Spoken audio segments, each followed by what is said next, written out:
সবাই ভালো আছেন। তো আজকে আমরা একটি মাত্র ক্লাসে আপনাদের এইচএসসি সি প্রোগ্রামে যতগুলো ধারা সংক্রান্ত কোশ্চেন আছে, যতগুলো বোর্ড কোশ্চেন আছে, সবগুলো আমরা স্যার সমাধান করার চেষ্টা করবো স্যার। তো যারা মূলত স্যার সি প্রোগ্রাম বা প্রোগ্রামিং সম্পর্কে ধারণা রাখেন তারা চাইলে ভিডিওটা কন্টিনিউ করতে পারেন, এবং যারা স্যার কোনো ধারণা নেই তাদের বলবো স্যার আমাদের ডিসক্রিপশনে স্যার প্লে লিস্ট দেওয়া থাকবে, সেই প্লে লিস্ট দেখে স্যার আপনারা স্যার খুব সহজে স্যার এগুলো বেসিক যে জিনিসগুলো আছে সেগুলো স্যার আপনার ধারণা লাভ করতে পারবেন। তো এই ক্লাসটা করার পূর্বে যারা নতুন আছেন তাদের কর্তব্য স্যার বা তাদের দায়িত্ব স্যার ওই ক্লাসগুলো মানে আগের যে ক্লাসগুলো আছে সেগুলো করে আসা, এরপর স্যার এই ক্লাসটা অ্যাটেন্ড করা। আর যারা মোটামুটি স্যার প্রোগ্রামিং সম্পর্কে ধারণা রাখেন, অ্যালগরিদম ফ্লোচার্ট সম্পর্কে ধারণা রাখেন, তারা চাইলে সরাসরি এই ক্লাসটা কন্টিনিউ করতে পারেন স্যার। তো মূলত স্যার আজকে আমরা আলোচনা করবো স্যার লুপ নিয়ে স্যার। তো যারা মূলত প্রোগ্রামিং সম্পর্কে ধারণা রাখেন তারা জানেন স্যার এই যে পাঁচ অধ্যায় স্যার তিনটা ক্যাটাগরি অঙ্ক আসে। কয়টা ক্যাটাগরি স্যার?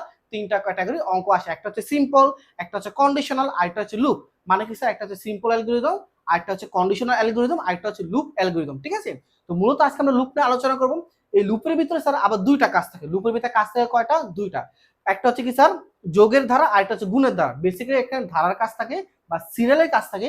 ওই সিরিয়ালটা আবার দুই প্রকার হয়, একটা হচ্ছে যোগের ধারা, আরেকটা হচ্ছে গুণের ধারা। ঠিক আছে স্যার? একটাই কাজ, সেটা হচ্ছে আপনার ধারা। ওইটাকে আবার দুইভাবে নির্ণয় করা যায়, একটা হচ্ছে যোগের, আরেকটা হচ্ছে কি স্যার আপনার গুণের। পরবর্তী যে কাজটা স্যার ওই যে ধারার যে প্রোগ্রামটা, ধারার প্রোগ্রামকে আবার তিন ভাবে নির্ণয় করা হয়। একটা হচ্ছে ফর লুপে, আরেকটা হচ্ছে ওয়াইল লুপ, আরেকটা হচ্ছে আপনার ডু ওয়াইল লুপে স্যার। ঠিক আছে? ওইটা যে অ্যালগরিদম আর ফ্লো চার্টটা ওইটা সেম হয়, কিন্তু প্রোগ্রাম যেটা প্রোগ্রাম কিন্তু আবার তিন ভাবে নির্ণয় করা যায়। একটা হচ্ছে কি স্যার আপনার ফর লুপ, আরেকটা হচ্ছে কি স্যার ওয়াইল লুপ, আরেকটা হচ্ছে আপনার কি স্যার ডু ওয়াইল লুপ। তো আমি এখানে লিখেছি দেখেন স্যার লুপ। লুপের কাজ দুই রকম স্যার, একটা হচ্ছে যোগের, আরেকটা হচ্ছে স্যার গুণের। মানে একটা হচ্ছে যোগের দ্বারা, আরেকটা হচ্ছে আপনার গুণের দ্বারা।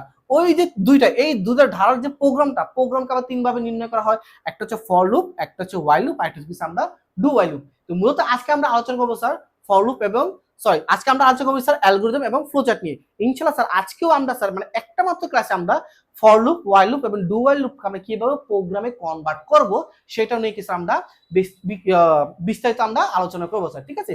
সেটা নিয়ে কিছু আমরা বিস্তারিত আলোচনা করবো স্যার। ঠিক আছে? তো এখন স্যার স্যার একটা মাত্র ক্লাসে বোর্ড কোশ্চেন করা কিভাবে সম্ভব, তাও এতগুলা স্যার। যারা মূলত অ্যানালাইজ করে আসছেন, যারা মূলত যাদের কাছে টেস্ট পেপার আছে বা যাদের কাছে বই আছে, তারা একটু পঞ্চম অধ্যায়ে গিয়ে দেখতে পারেন স্যার আপনাদের যে বইয়ে স্যার ম্যাক্সিমাম স্যার ধারা বা সিরিয়াল সম্পর্কে স্যার কোশ্চেনগুলো আসছে। তো আপনি যদি একটা মাত্র ধারা শিখতে পারেন, আর যদি ধারার যে বেসিক যে চেঞ্জিং গুলো হয়, কোথায় কোথায় পরিবর্তন হয়, সেটা যদি বুঝতে পারেন, আপনাকে একটা না আপনাকে 100 বছরে যদি কোশ্চেন গুলো দেওয়া হয় আপনি খুব সহজেই সলভ করতে পারবেন। বিষয়টা বুঝতে পারছেন স্যার? যদি আপনি ধরতে পারেন কোথায় চেঞ্জ হয়, কোথায় পরিবর্তন হবে,